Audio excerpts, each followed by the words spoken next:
Hi, everyone. Thanks for joining us. My name is Caitlin O'Malley, and I am here at PCMA HQ in Chicago. Today, we have Christy Lamagna with us, who's going to talk about negotiating contracts so that you're happy walking away from that meeting.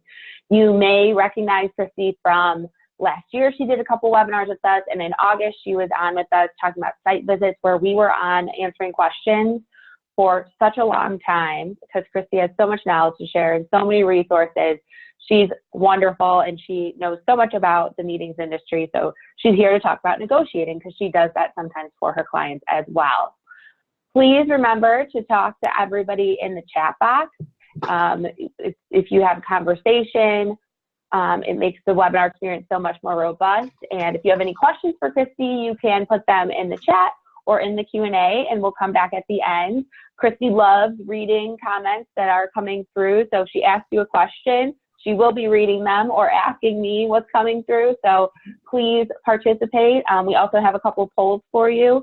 So I think we're good to go. Remember to chat with us in Q&A, and take it away, Christy. Okay.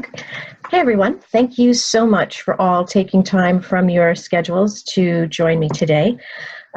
What I want to start with is, if you are someone who looks at negotiating as something that makes you tense, or you're on this seminar because negotiations put a knot in your stomach or things that you avoid, one of the things that I want you to realize is that you negotiate all the time and you really just don't think about it. And you are probably a wonderful negotiator until you psych yourself out mentally.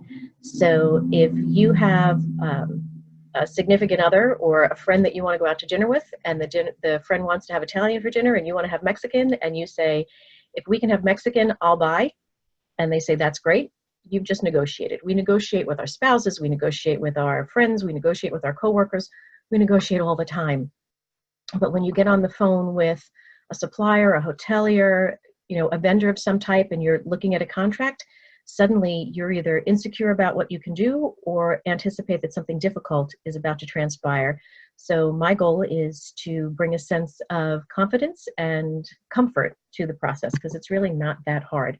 And as is the case with anything, any skill that you have that other people do not makes you a little bit more indispensable in your organization. So whether it's contracts or budgets, whatever you're not good at or whatever makes you tense, I would highly encourage you to become as expert as you can in it, because those are areas other people probably also aren't good at. And if you're the one who everyone in the office goes to, that makes you as close to indispensable as you're going to be able to get. So embrace what frightens you, and today we're going to work on that for you with negotiations. So there are so many resources out there that are going to teach you how to negotiate contract clauses. I am not going to do that today. There are other seminars that are actually on PCMA's library. So we're going to focus on the art of negotiating more than clauses. And this will apply to meeting professionals of all levels, because we never stop negotiating and we are always fine-tuning our skills. So everything to me is strategy and about a goal. So you always start with the end in mind. So in an hour, my commitment is I'm going to show you how you can engage in a discussion where both sides walk away happy. You're going to keep emotion out of the equation, so no more trembly jitters of your hands or, knot in your stomach. And how do you get more than you even asked for and somehow have the person on the other side of the phone or the other side of the table thank you in the process? And all those three things are possible. So that's my commitment to you strategically. At the end, those are the three things that we will have accomplished by the end of this presentation. So negotiate has two definitions, but if you look at the second definition, ironically, it's the first thing that comes to our mind, is find a way through something that's an obstacle or a difficulty. Negotiations don't have to be that way. So we're going to stop negotiating and we're going to start collaborating. And when you think about when you come together with someone and say, I want to book rooms, I want to hire you for whatever it is, you want to work jointly on something and you want to both come to an agreement that makes you happy. So words have power. So think about, instead of negotiating, you're collaborating, because both sides are going to come together. We're starting a relationship, we're not ending a relationship. And how can we come together so both sides walk away happy? So something as simple as changing a word may help change your perspective, and every little thing you do to change your mindset is going to be helpful. Negotiations are nothing more than conversations. Go back to, you know, you want to go for Chinese, somebody else wants to go for Italian, and the arrangement is, if you drive, we can do this, or if you buy, we can do this. So it's just a conversation. It's no different than any other conversation that you have. And the goal is for us to both win. If you approach negotiations very aggressively, or if you're known in your office as, the contract crusher because, the other side just ultimately crumbles because you're such a killer, that's actually not a good thing. And it's really all about, you want to have a conversation, you want to think about what you're doing in advance. So contemplation and collaboration, you guys want to work together with your vendors or your suppliers. It's simple, but it's hard. So if you take a minute to look at this slide, it's a cartoon. And for those of you who are not wearing your glasses, I'm going to read it for you. There's a man at a desk talking to someone else, and he says, okay, this is my final offer. You can get an office with a window, but you're not allowed to look outside. And if you think about, so that's ridiculous, but if you think about sometimes the things that we ask for or the things that we expect, whichever side we're on, the buyer or the seller, it can be that absurd. And when emotion enters into a conversation, we tend not to think as clearly as we should. So we may be engaging in a conversation as ridiculous as that, and we don't realize it. So just something to make you laugh, but there's some absurdities that happen as we start to negotiate. So we're going to call out the attention to that as well. So it's really cold in New Jersey, and before you know it, Christmas will be here, which sounds like it's a crazy segue and I've lost my train of thought, but that inspired me as I was creating this presentation and thinking about how we all have the ability to create a good experience for the other person and to create the desired outcome that we want. There is only one clause. I know we weren't going to talk about clauses, but there's one clause that is the most important of all that you need to learn, and that is, yes, I have tipped my hand, the Santa clause. So in this instance, Santa is non-denominational, and the reason that I created that is because we have the ability to give the other side what they want and to make them incredibly happy, and it doesn't necessarily cost us anything. So you can't be nervous when you think about Santa Claus. So once again, as you're negotiating, which is really collaborating, if you think about Santa Claus and that you can be the Santa Claus to the person on the other end of the phone, again, hopefully your respiration rate will go down, your hands will stop shaking, and this will not be a confrontational experience because Santa's a good guy. So if you approach it with a positive outlook, be adaptable. We're going to talk about knowing what you want in advance, but you need to create what you want to have, what you'd like to have, and what you don't expect to get, but would be cool if it arrived. So you have to understand that not everything you ask for is going to happen. So what are your priorities? Honesty is authentic. Don't lie. You're going to get caught, or you may not be as good a liar as you think you are. So oftentimes if you say to someone, I really can't afford this, or this is why I need this, that comes through. You're dealing human to human instead of opponent to opponent. Honesty makes you authentic and makes you relatable. Know your audience and adapt. If you're dealing with someone who's brand new and you go in guns a-blazing, then you may intimidate them. If you're dealing with a CFO versus a salesperson, think about, and I appreciate I'm generalizing, but the personality the CFO is going to have versus a salesperson. So if you're a salesperson and you're on the supplier side and you're negotiating with a CFO, chances are they're really interested in the dollars and what is this going to cost me? And you as a salesperson want to sell on features and benefits as well as cost, but you need to know your audience and adapt. So if you are a supplier and you're negotiating with the CFO or the procurement person, then understand that you're going to lead with your strongest information, which is, we are offering you X% in, we're more competitive than this, or we're going to start with a package that's going to give you an accelerated value of that. Know your audience and present what's most important to them first, because that's what's going to get their attention. And if the other person doesn't reciprocate, do not walk in with only one plan. Like, it didn't occur to me that if they said no, now what do I do? So always have a plan B. And as planners, we pretty much do have a plan B, C, and D. But again, you determine the final outcome based on how you're going to handle yourself.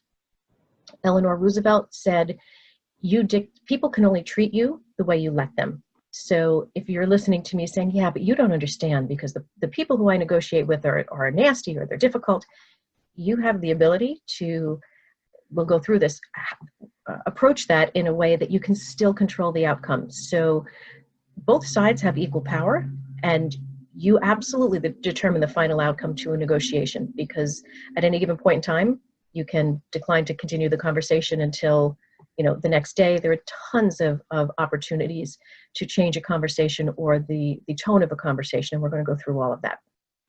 So easy so far. Smiley faces, Santa Claus, all good stuff. Nothing to be afraid of. I don't want to interrupt you, but if I missed your cue, I'm sorry that we did not send out that first poll asking how people feel, how comfortable everyone feels with the concept of negotiating, because we definitely want to send it at the beginning and then see if your feelings have changed at the end.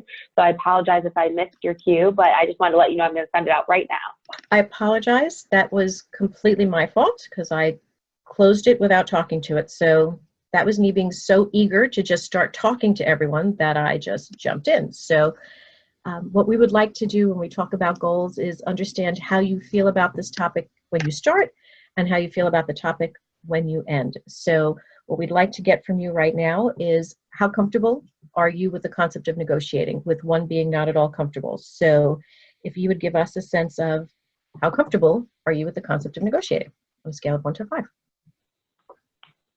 And I'll leave it open for a couple more seconds. We have lots of people rolling in. So if you don't have your vote in there, get it in, but we'll close it in a couple of seconds. Right now, we have a lot of people in the middle. Okay, and that's good, because that means that I have the opportunity to bring you to a place where you're going to be even happier. So that's fabulous. We'll leave this up. Caitlin, you can, okay, I was gonna say you can take it down whenever you like. So thank you for answering the poll. Okay, we're at a really good right in the middle of the road. So for everyone who's in the middle of the road, how about we turn this into, you're going to be very, very comfortable with that. So my goal is to get more people to a level 5, and right now there's only 9% there. So we've got a great opportunity to help some of you get to a place where you're really comfortable with this. So, okay, we've got our benchmark, which is great. Okay, so the negotiation process can be broken down into 6 steps. People like to, a lot of us as planners like to have structure and format.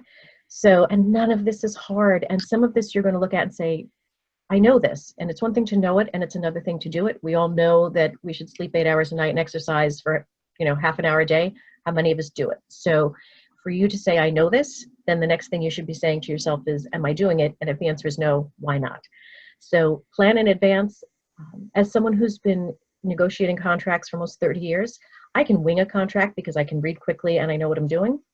That doesn't give me an excuse to not plan in advance. It doesn't matter how good you are at it. You need to plan in advance, read the contract, have your notes. It's a step you really shouldn't skip. You also want to know who you're negotiating with so that you have a frame of reference as to what tone and style you're going to take on the phone. So you really do need to plan in advance. Set the tone. You want to, if you squeeze this in between 2 other calls and you've got 15 minutes, you're going to show up to this call tense because you've got to get this done. The person on the other side is going to read that potentially as aggression. So set the tone, and, so glad that we're doing this. Thank you for taking the time. Really looking forward to this. We're going to have a wonderful partnership. Positive things in the beginning, set the tone. You want to know in advance what your issues are. What's the most important thing to you or to your client? What is your I cannot live without? And make sure that you're ready to do whatever you have to do to get there.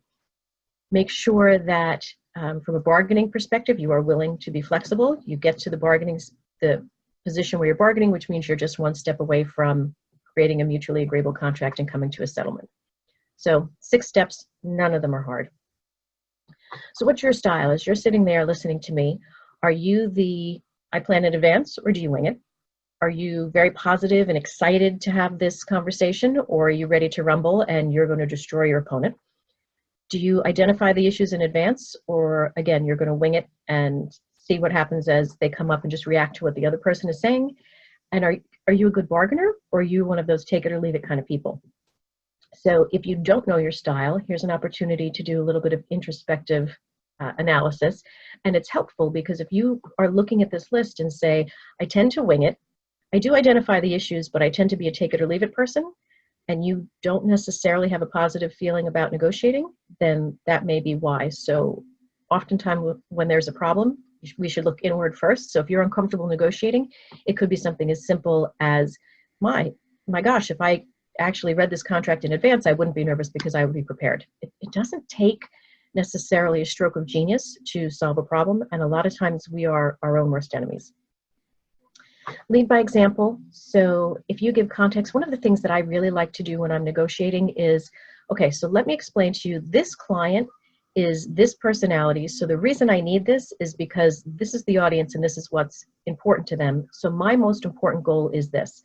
I have a client who wants exclusivity and buys every piece of public space in a hotel, whether we use it or not, and they need to be the only guest in that meeting space. Their goal is to feel incredibly important and to be the single point of attention.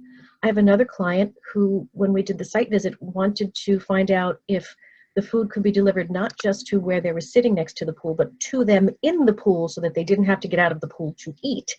And my goal for that group, and that is a true story, my goal for that group was, I want to make sure that this hotel is willing to be as casual as they want to be, and that they will bend some rules so that if I want to eat a hamburger while at the ledge of the pool, they'll let me do that. And that group's goal was to have a rockin' good time and to have no one have an issue with the fact that they were walking through the lobby barefoot. So share your goals. Again, set the tone. If I'm positive, it's hard to fight with someone who's smiling at you. And remember that contracts are the beginning, not the end of relationships. When I was doing the research for this webinar, I came across this ancient Chinese proverb that says that there are only 3 types of outcomes for a negotiation. You get a bag of gold, you push your opponent off the cliff, or you commit suicide. So get the bag of gold as you get everything you want. You push the opponent off the cliff, and clearly you have destroyed your enemy, or you commit suicide because they have gotten the best of you. So I think in our own way, we perhaps look at negotiating that way. So this had me, I looked at this and said, well, this is all pretty stark, but if you kind of look at it that way too, then here's a great opportunity for you to realize how extreme that might be, and let's adjust the way we think about things. Here's the key to negotiating. Both parties need to walk away with the answer to the question, what's in it for me? So if we go back to the dinner analogy, I really, really, really want to have Italian food. You really want Chinese. What's in it for you to switch from Chinese to Italian? I'm going to buy. I'll buy dinner. So you have to think about, if you don't answer the question, what's in it for me, or the other side, they're not going to give you what you want. So you always have to think about what the other side's goal is. And if you ask for something, what's in it for them to give it to you? And oftentimes we stop thinking about the other side. So if you're going to ask for something, what's in it for them to say yes? And if you can't answer that question, there's a good chance they're not going to give it to you, because if you can't explain why they should do it, then why would you expect them to understand why they should do it? So we kind of need to take ourselves out of the equation at times and think about the other side and how receptive they would be to your ask. Be prepared to explain and defend everything you're asking for. I will go to a property or to a vendor and say, this is what I need, but let me explain to you why I need it. And oftentimes that makes all the difference in the world. And what can also happen, so for example, if I go to a property and I say, you know, our show starts on Wednesday, but I need to load the ballroom in on Sunday. And they say, well, you know, you don't have that much gear to load in. I'm not going to give you the ballroom for that many days. We're going to sell the space. And I say to them, I understand that, but I have a very nervous group of speakers and we're going to do rehearsals all day Tuesday. So that to me is really important. And they say, but we really want to be able to use the ballroom for a function on Sunday, but I need my speakers to rehearse. And they say, you know what, we've got an executive room that's got a stage that they can practice on. We can put your slides up. Okay, now all of a sudden, instead of us arguing about the ballroom, they have come up with a solution. Or when I say to them, this is what I need, okay, then that makes sense. So sometimes you need to give context as to what you're asking for. There may be a better solution than what you're actually asking for. They may have a better idea, and or it may open a door to something that would have otherwise been a no. I've asked hotels for paid outs, meaning I'll give them $1,000 in advance of an event and ask them to give me $1,000 cash when I get there. And they'll say, you know, we really don't do that. And I say, well, you know, because we know that the group loves Starbucks and you've got the Starbucks in the lobby, we want to give everyone $20 for breakfast so that they can go to Starbucks because we can't get, the mochaccino lattes at our meeting for breakfast. And the hotel says, oh, you know what, you don't need cash, we'll do gift cards. Or, we'll give them bracelets and they can all have it for free and we'll charge it to the master. So if you tell them why you want something, they may have a better solution. And if you can explain the idea behind the ask, again, the solution may be found. So if you don't understand it well enough to explain it, that's also going to be a problem. If you want them to help you articulate that, you should probably be prepared for. Know what your key goals are and put them in writing. Write them down in advance, because if you do get emotional, or if the person on the other end of the conversation, for whatever reason, has derailed you, you want to be able to go back to center. Write down your 3 things I need to end this conversation with. Slippage of 20%, a discount of 15%, the speaker doing a 20-minute grip and grin after their presentation. What are the things that you need so that in case you lose your way, you can always look back down and find your center? Where do you need to end up when this conversation is over? Again, it calms your nerves, it keeps you on track, and it helps you anchor your thoughts. It's easy to lose your way in a contract, so it's kind of your roadmap. Here's the other thing you need to remember. It's not personal, it's business. And we oftentimes either get very nervous or take things very personally, or if the person on the other side of the conversation says no to us, we get indignant. It's not your money, it's not your, even if it is you own the company that you are negotiating for, it's still, it may feel personal to you because it's your company. This is business, and you don't know what the person on the other side of the phone, what their quotas are, what their bosses are telling them. So if you end up in a situation where the other person is not yielding, there are ways to get around that. It is not for you to take personally, or someone is saying no to you.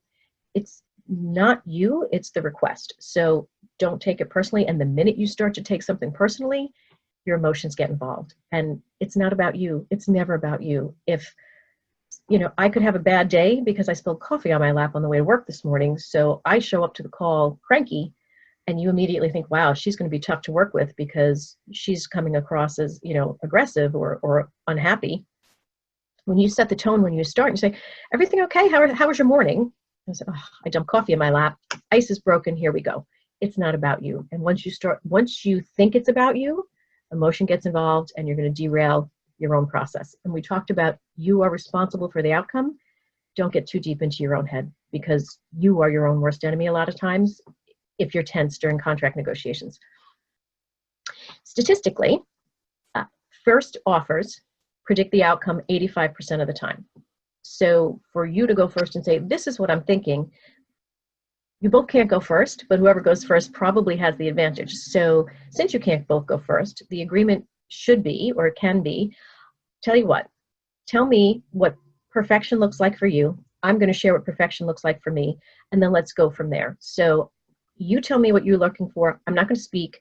Then I tell you what I'm looking for, and then we start the conversation. And that allows both parties to understand where the other party is trying to go. It allows you to both sort of go first, and it gives you a sense immediately of where the other party is. And that's helpful because you don't have to guess. And you're also not, and I also want this, and I also want that. So it kind of gives you a really good sense of where you're starting, and it will also help you figure out where you need to go and how much work you're going to have to do to get there. So both sides have to win in a negotiation, and know what you want and know what you need and know the difference. And there's a lot of times where we mix the two up. And I really, really, really want, this.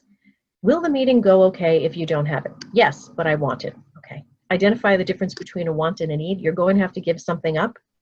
The wants are what you're going to give up. The needs you cannot give up. And Rick Warden said, fairness doesn't mean everybody gets the same thing. It means everybody gets what they need. So if you give a little more than you get, but you got everything you need, that's okay. No one ever said that the scales are going to be exactly at 50%. As long as you're both happy. If you think about, we're going to go back to the restaurant, I'll buy dinner if you switch your preference, and we go someplace and dinner was $100, that doesn't mean that I gave more than you did or that I lost. I got the food that I wanted and picked the restaurant. So to me, that was worth $100. So it doesn't have to be even. Both sides just have to be happy. So that's really important to keep that in perspective as well. And success is in the eye of the beholder. If I got what I wanted, it doesn't matter that you got more. We're both happy because it's really never going to be equal. Another way that you can look at negotiating is there are two types of negotiations. It's a fixed sum. So that means it's a single issue, which means that, again, if I give you $80 in discounts, then I need to receive $80 in services back. And that's where you get into, you're trying to balance a scale that isn't meant to or can't necessarily be completely balanced.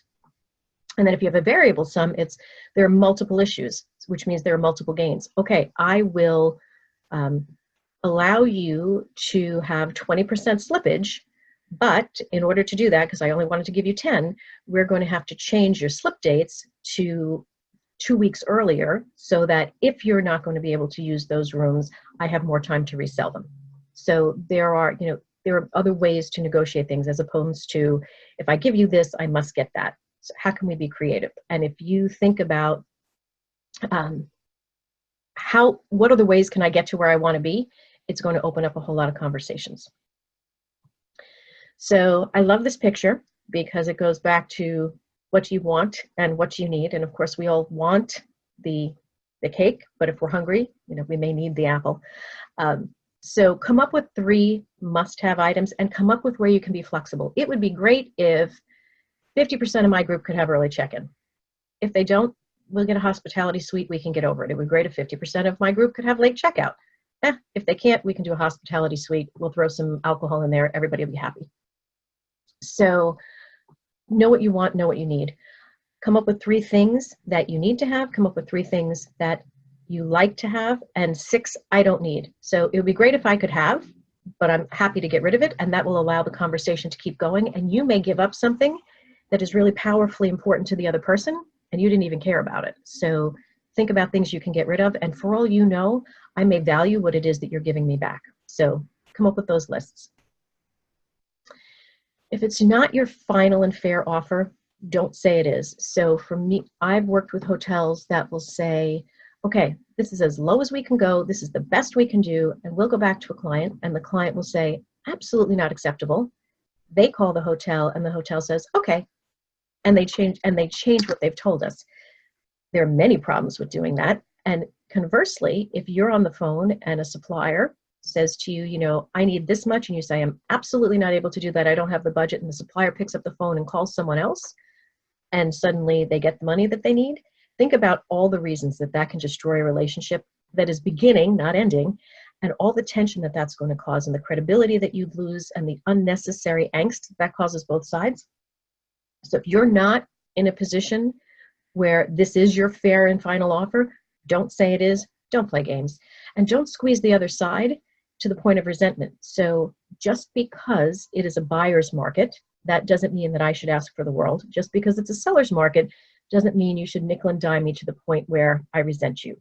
So credibility and authenticity I can't express how important it is. And for those of you who have been in this, industry for 10 years or more, you keep bumping into the same people over and over.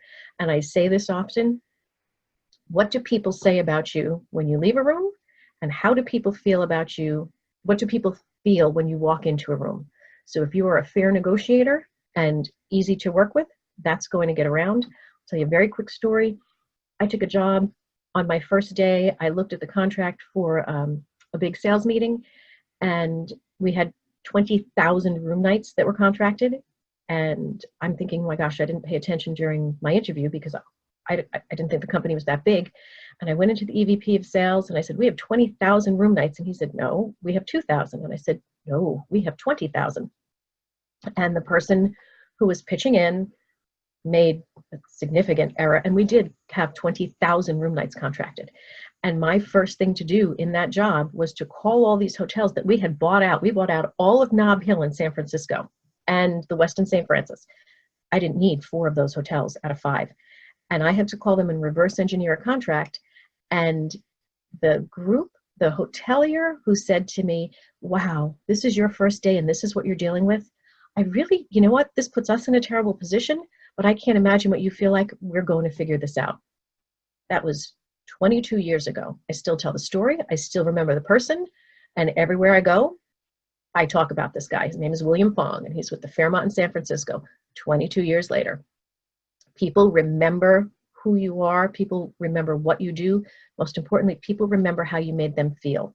So for you to squeeze more out of me because you know that I'm desperate and you're the only hotel that has the space, or I'm the only client that you've got to fit into these pop-up dates, don't take advantage of people. And it's not a game. So what would happen if the other person went over your head, and what would they hear? So the example I gave you before about the hotel that told me one thing, and then when the client called, told them something else, that's a problem. When someone goes over your head, it's a problem. When someone feels like they need to go over your head, that's a problem. And if what they hear when they go over your head is different than what you told them, third problem. So just be mindful that if your boss was in the room, would they agree with everything you're saying? Because if someone goes over your head, it could be very uncomfortable for all those concerned. Process isn't about you. If the other side gives everything that you ask for, you didn't win. You negotiated a contract for your company. This isn't about you. You're not winning and you're not losing. It's not about you, and it's hard to remember that. And there's no room for ego. There's plenty of room for we go. And no one's ever hired me to be a poet, so I came up with ego, we go, but like we go forward and we are going to do this together. So it's hokey, but if you just rolled your eyes and groaned, but you remember it, I'm okay with that. So just don't hire me to write any poems for you.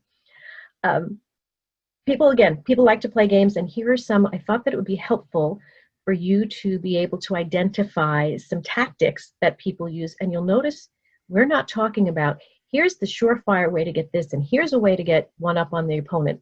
I'm not giving you tactics and strategies of how to beat the other guy. I'm giving you the ability to understand the process, deconstruct it, and approach it logically, strategically, and without emotion, because this isn't a competitive sport. So other people that you're dealing with may look at it that way. So I'm going to help you identify things that they might be doing and give you ways to disarm that, because it's really important that when someone doesn't come at this with the same good faith you do, that you know how to get around that and bring the conversation back to where it should be neutral and productive. So someone may say to you, their first offer is ridiculous. If you want to hire me as a speaker, it's $50,000. And if you said yes, good for me, but chances are that's not what you're going to pay me. So if you're trying to hire me as a speaker and I say, Caitlin, yes, it's $50,000. Instead of Caitlin reacting and saying, you're not worth $50,000, which means now I'm offended, it's, okay, that's an interesting number. Tell me how you got there, which now kind of takes the wind out of my sails, because she very pleasantly asked me for my logic, and there was no logic. I just threw out a crazy number. So if someone comes to you and says, you know what, we're not offering you any slippage and it's 100%, or this is my price, or you've got a client who's coming to you saying, I absolutely won't pay. You're asking me $189 a night, and I absolutely won't pay more than $139. Okay, that's interesting. Tell me the significance of that $139 number. Is it that your attendees are coming from outside and that's where their room cap is? Is this your budget is X? Tell me how you got to that space, and that might help you negotiate, and it also may derail someone who's just blustering. When someone says take it or leave it, you want to keep the conversation going, because if you can continue the conversation, obviously the take it or leave it gets diffused. So this is my final offer, take it or leave it. Okay, so I hear what you're saying, but let me ask you a question, and then just keep on going and ignore the take it or leave it if you can. And then when someone says to you, this is all I have, so my food and beverage budget is X, and I want that, and you say to me, okay, but it's going to cost Y, and I say, okay, but this is all I have, then it gives someone the opportunity, if you're on the other side, instead of caving to, wow, this is all the money they have, so I guess I have to do this, to, okay, well, wait a minute. What if we gave you more time to pay? What if we let you put it on a credit card? What if, so if this is all the money you have, how can we make it easier for you to pay this number? If any of you watch QVC, they'll do, the price is $100, but you can have 5 easy payments of $20. So I might not have $100 right now, but I have $100 over the next 5 months. So how can we make this work? So I appreciate that you don't necessarily have this much this quarter.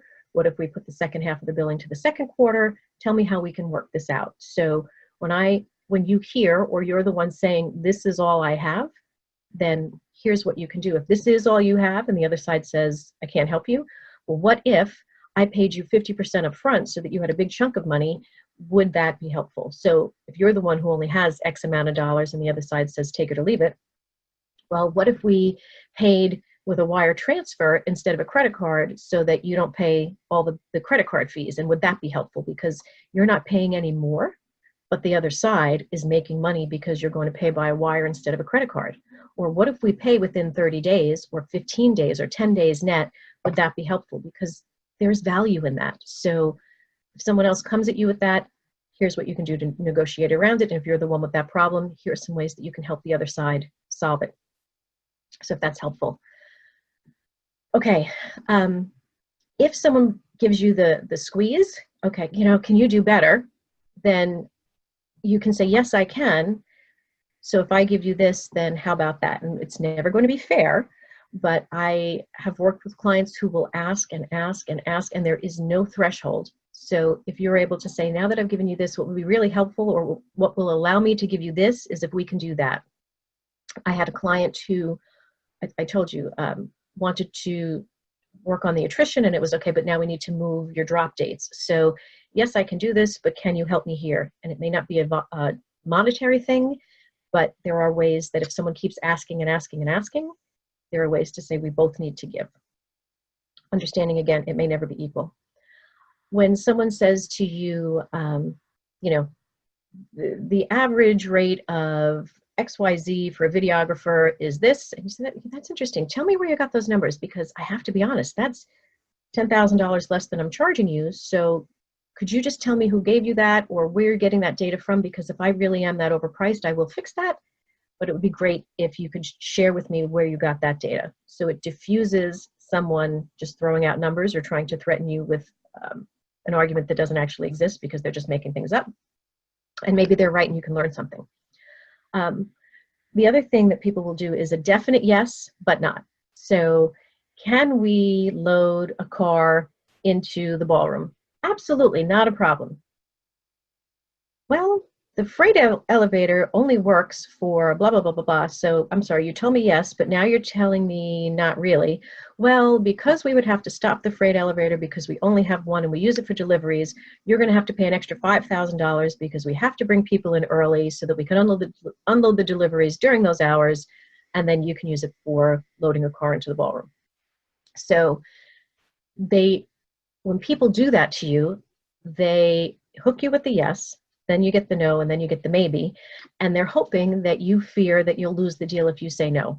So that's the game that they play there, and for you to be able to say, this is what we agreed to, and this isn't what you mentioned, so you either can do it or you can't, but I cannot pay that extra dollars or do whatever it is they're asking.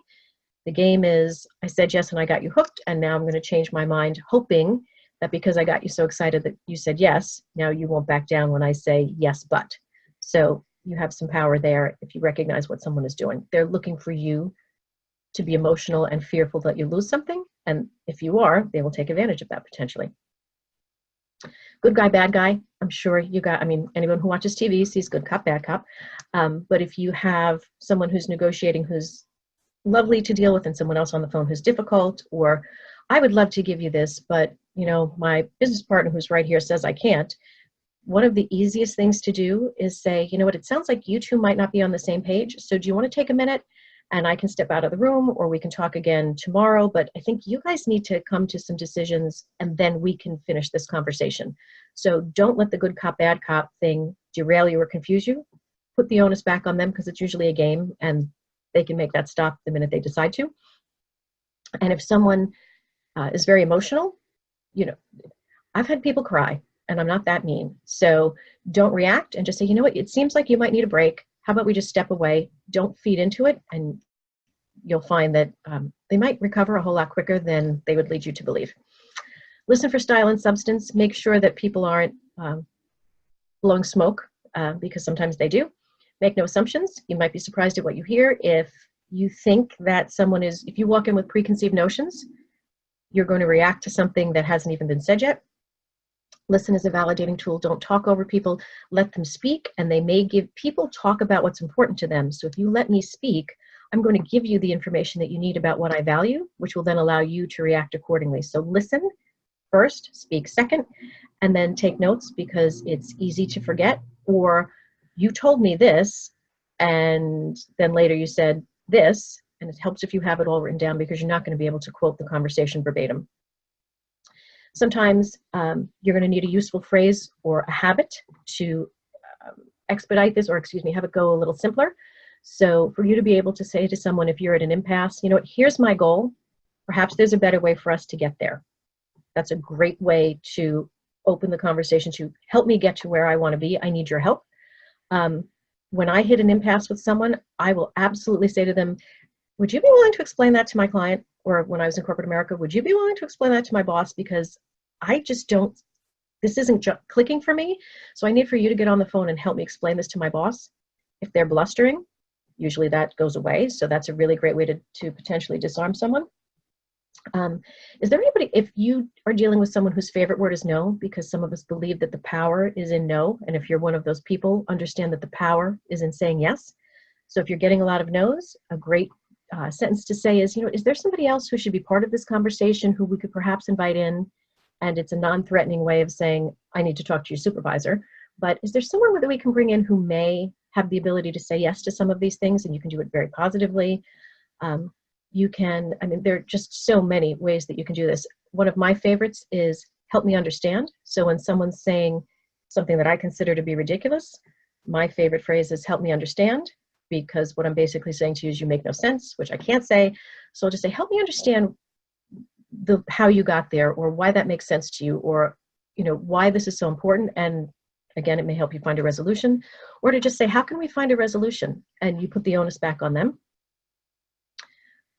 Let's see, where else are we? And I just need to very, very quickly see what time it is, because I can talk for days. 2:43. Okay, so, and I know we have some questions, so here we go. If someone is being very difficult, you can take a little bit of the blame and say, you know, perhaps I'm not explaining this well. I think we're looking at the data differently, because when I look at it, this is what I see. I'm having trouble following you. Could you explain that to me again? We agree on attrition, we agree on slippage, and I bet you, because we agreed on those two things, there's got to be a way that we can come to terms with our load in time. We've gotten over the big stuff, now let's just get to the little stuff. So referring back to the positive things that you have negotiated as you're trying to get to your final few points is often helpful. And then to just be able to say to someone, I need your help. Again, there's nothing about that that's anything but olive branch and collaborative. I find that works very well. Here are cute pictures of puppies coming up, because puppies can't be tense and have a puppy in the room unless you're afraid of puppies, but it's a give and take process. No isn't always non-negotiable. No is an opportunity to get around the no, and keep with them what's in it for me in mind. If you cannot explain to me why I should do it, I'm probably not going to.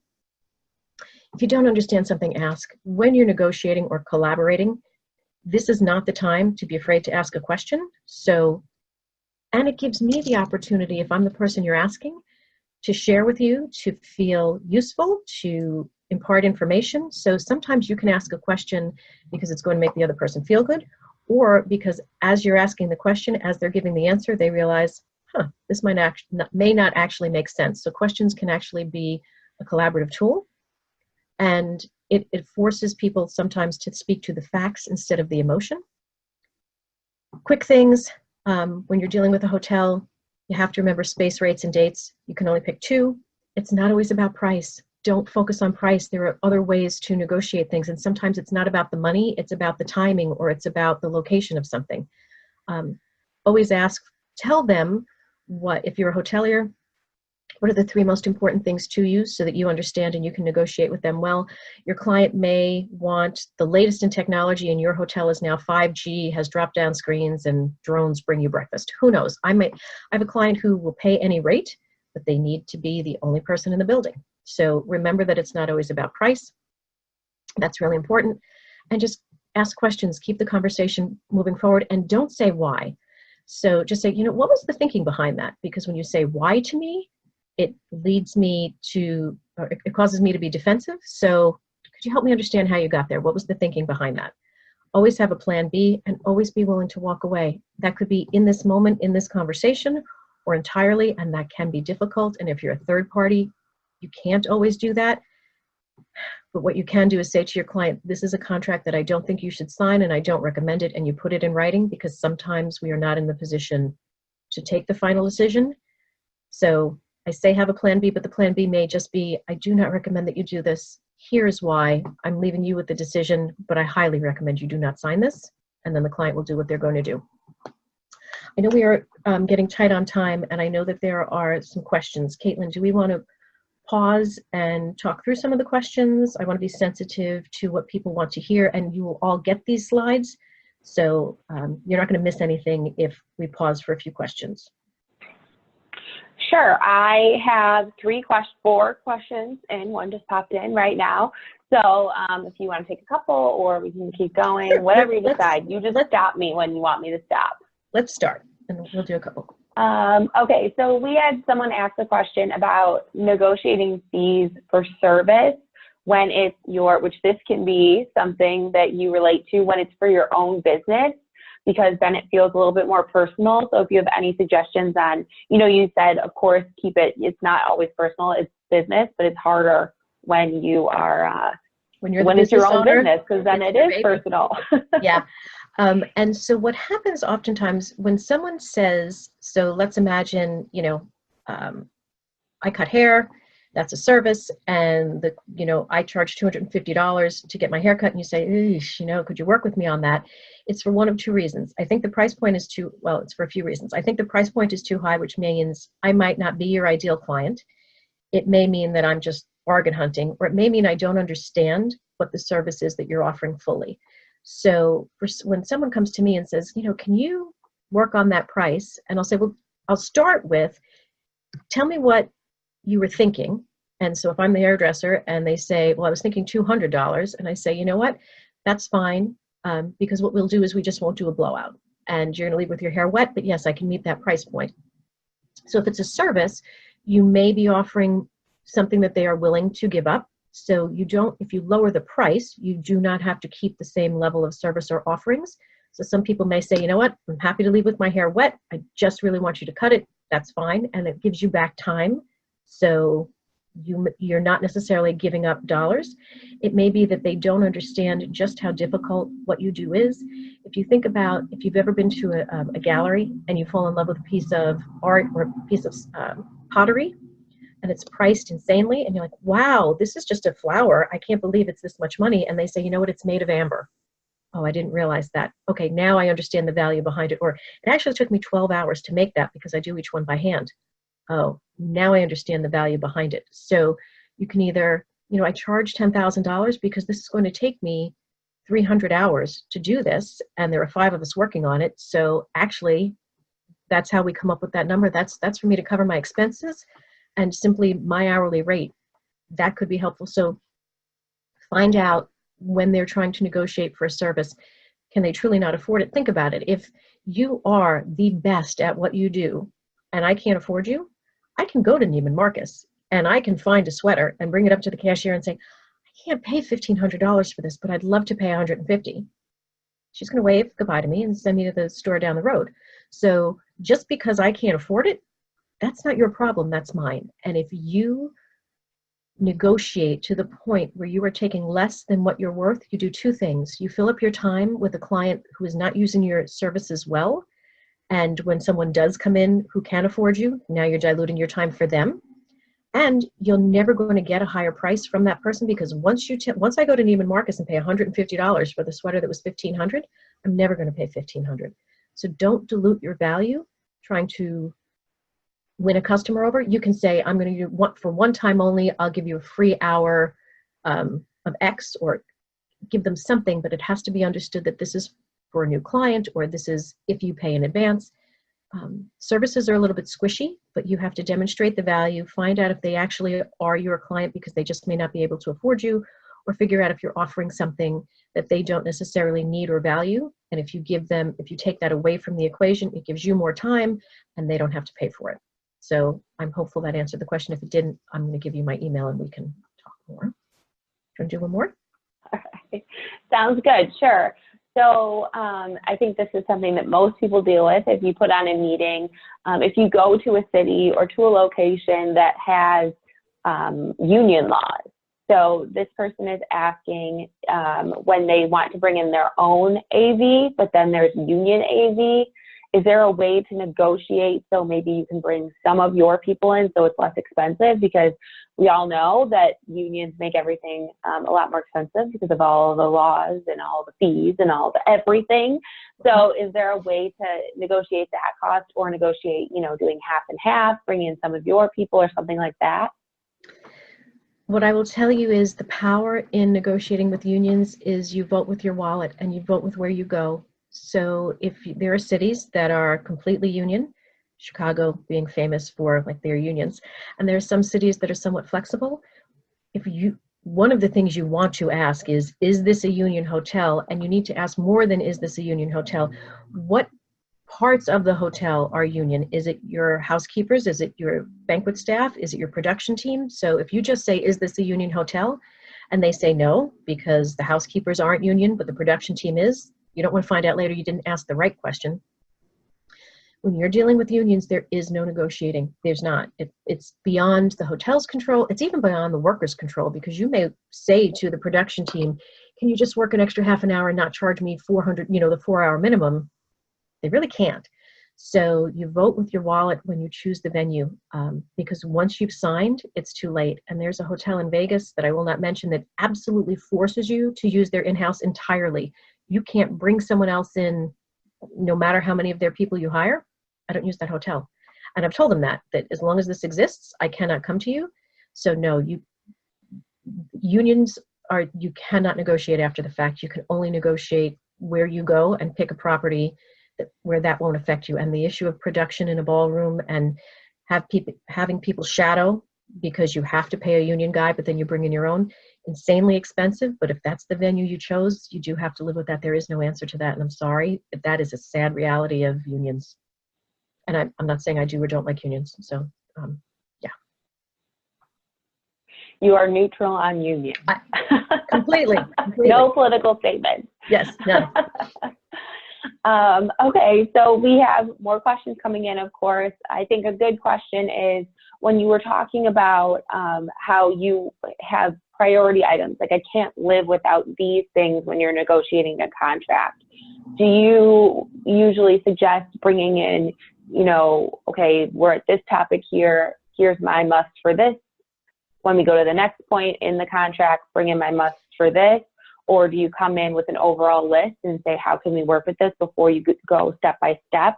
How do you deal with your must-have? There are a couple of things I will tell you. One of the things that we talked about is if both sides go first, so to talk about nirvana. So one of the things you may want to say is, in an ideal world, I'm going to have 20% slippage. My attrition is going to be calculated cumulatively, and I'm going to have a 30% discount on my production. What is it that you would like? So you can state your three up front.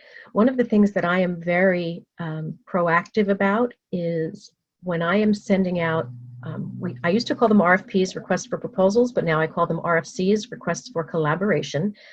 I will put in the contract, or my RFC, here are 3 things I can't live without. Here are the 3 things that are the priority for the client, and here are 3 clauses that I need you to agree to. So please do not respond to my RFC if you cannot do these things, so that by the time we get to the contract, I already know if this is going to work or not. So to give a very real life example, usually when you're dating, you find out if the other person, do they want kids or don't they want kids? And you figure that out before, hopefully, you get married, not after.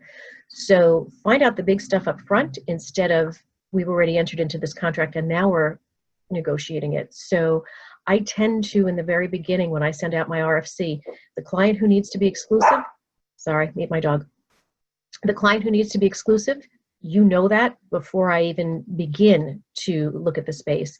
So put it in your initial proposal, and when you're at the contract stage, if it's something that, okay, so we need this, this, and this, and it wasn't necessary enough, or you didn't put it in your RFC, when you both go first with this is my idea of heaven, then list it there. That's the way I do it. That's the way I'm comfortable. You may set the tone by saying, you know what, I have a couple really high priority items that if you don't mind, when we get to each section, I'm going to identify them. That's just the way my brain works, and that makes it easier for me. Does that work for you? So it works for me to start with, you know, this is what I'd like. It's important for you to be comfortable because it's your nerves and your experience that we're thinking about. So if you just bring it up as, I'm going to, as we go through, talk about this as we get to each section. I hope that's okay with you. And to manage the expectations so the other person doesn't feel like they just keep getting pecked to death by a duck, I have 5 or 3 really important things so that I know what's coming, and it's not 12 things that are must-haves. So it allows me to understand how much you're going to ask for, even if I don't hear about it up front. If that's helpful, I hope. Yeah, I think that's a great answer. You let people know what your intentions are, so that they're not thrown when it comes to that. So I know people are going to have to start signing off. We do have a couple more questions in here, but I want to be sure to get the answer to this poll question. So at the beginning, you answered how comfortable you were with the concept of negotiating. I want to make sure we launch this poll again and see if the percentages have changed at all, if anyone's more comfortable. If you're not, then you're not. And if you're less, then you're less. But we're hoping that your comfortability has increased since the beginning, because Christy had a lot of great tips. And I just buzzed through a bunch of slides. We will send you the slides afterwards. And when the poll comes down, you will see contact information. If you want a masterclass on this topic, I am happy to create one. If there's a group, we can do it again with PCMA or however it works. But I have articles on this topic. There's never enough time to share everything that's in my brain. So I will send the slides. But if you have questions, feel free to use the contact information that's on the screen. And I'm happy to answer questions, give you more suggestions, whatever you need. My goal is to share everything that I have and give you what's in my brain. So please do feel free to follow up. And I apologize if I created more content than we had time for. There's so much to talk about. So, and Caitlin, can we tell everybody to buy my book? Just wrote a book. Well, now you've mentioned it. Now that I mentioned it, Of so course. really quick, I'm so proud of this. I'm so happy. So, oh, and there's my dog. Just put out a book. It is on Amazon. It is $9.99 for the ebook, and it gives you a lot of answers to a lot of strategic questions. And if you don't like it, email me and I will send you your money back, because I know you're going to love this. And look, we did have a change, and now we have no one who's completely uncomfortable, and we're at 65% who are at a 4, which is fabulous. So for all of you who are not at a 5 or who are at a number that they want to improve, send me an email, look at the slides, and we will get you to as close to a 5 as we can. And thank you guys so much. I really appreciated being here and sharing with you. Sure. And I have one more question that I think is a good one, if you have a couple minutes before we close. I will stay. And yeah, we still have a ton of people on with us, so thank you to everybody who's game to stay. We have a question about when you're negotiating with a hotel. What if it's a new meeting?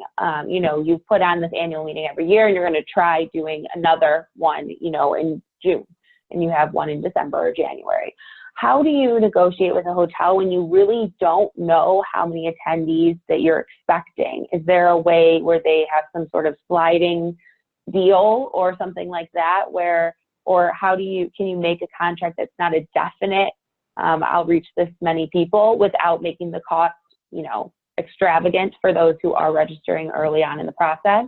It's a great question. And one of the things that I would say is, when you are looking at your hotels, find out, so over your dates, one of the questions that I would ask is, what is your year over year for the last 3 years historical data on what your occupancy rate was over my dates for the last 3 years? So let's imagine you don't know if you're going to have 100 people who not just come to the event, but use your housing, or 300 people. Pick a number that you are comfortable with and you can live with. So let's imagine for the point of this exercise, it's 150. Ask the hotel, again, for the last 3 years, what has your occupancy rate been over my dates? If they tell you it's 90%, it doesn't give you a whole lot of wiggle room if you want more rooms, because chances are they're going to be very close to selling out and the rate is going to go up. If you're booking in Arizona in August, then you probably have a lot more wiggle room, and they're going to say to you 40%, so you can be comfortable or starting with a lower block and then putting in an addendum. So sometimes what you can do is, if you're not prepared to commit to everything at once, I just did this with a contract where we needed to tweak some things. We weren't ready when we signed the contract, so we created an addendum. Just because you sign it doesn't mean that you can't add to it. You cannot reopen the contract, but if you don't have any historical data, I would say find out what their year-over-year occupancy has been for the last 3 years, and then create language in your contract that says either if we need additional rooms, the hotel will make them available at the group rate whenever possible, and or the hotel will not offer rates lower than the group rate over our dates, so that if you and anyone who books outside the block who is on our attendee list will be counted towards not just our pickup but our commissions. So that, okay, so you guys are, yeah. So that if you decide I'm going to stay at 150 rooms and I'm not going to open this up for more people, and then you just say to folks, call in individually, they'll still count towards your pickup and still count towards your commission, because you put that clause in your contract of, if they're on my client list or my attendee list and they book outside the block, you'll move them into my block. And then you avoid the, I'm going to sign up for more rooms than I need. That, there are a couple other ways you could do it, but those I think would be the two simplest. And if you email me and you want the other 3 or 4 ways, I'm happy to send them to you. Perfect. Yeah, I think those are great suggestions and make perfect sense that you have that flexibility to be added to the block afterward, rather than overpromising and then having to pay for something you didn't use, because nobody wants that. So unless we it's have shoes, you can buy shoes and not use them. That's okay. True. We have tons of people thanking you for being here today, Christy. We have a couple people that have already gone and purchased your book, so that's amazing. Thank you. Thank you. Thanks, guys, for the support. And just as a clarification, the email address on the screen is Christy's assistant. Yes, sorry, yes. And so it is Erin.Buckley@strategic.event. There is no .com after that. Thank you. Some people put in that .com and then write to us and say, how come it keeps bouncing back to me? It's not a mistake. There's no .com. But if you have any trouble, you can always email us at education@pcma.org. We can forward that email over to Christy and Erin, or we can get you the correct email address. If you have any questions about Christy or her book or any information that you want and you missed, again, we will be sending out those slides, and you can contact us at education@pcma.org, or contact Christy and her group directly with Erin's email address. We have a final question that's asking if there's anything about contract negotiations in your book. So funny. I just spent the last year of my life writing it, and I'm going to go with yes. Stand by. Isn't that so awful? It's kind of like if you cook and somebody asks you what you put in it, you don't remember. I'm going to go with yes. Yes. Yes. Yes, because it talks all about WIFM, what makes people tick. Yes, there is.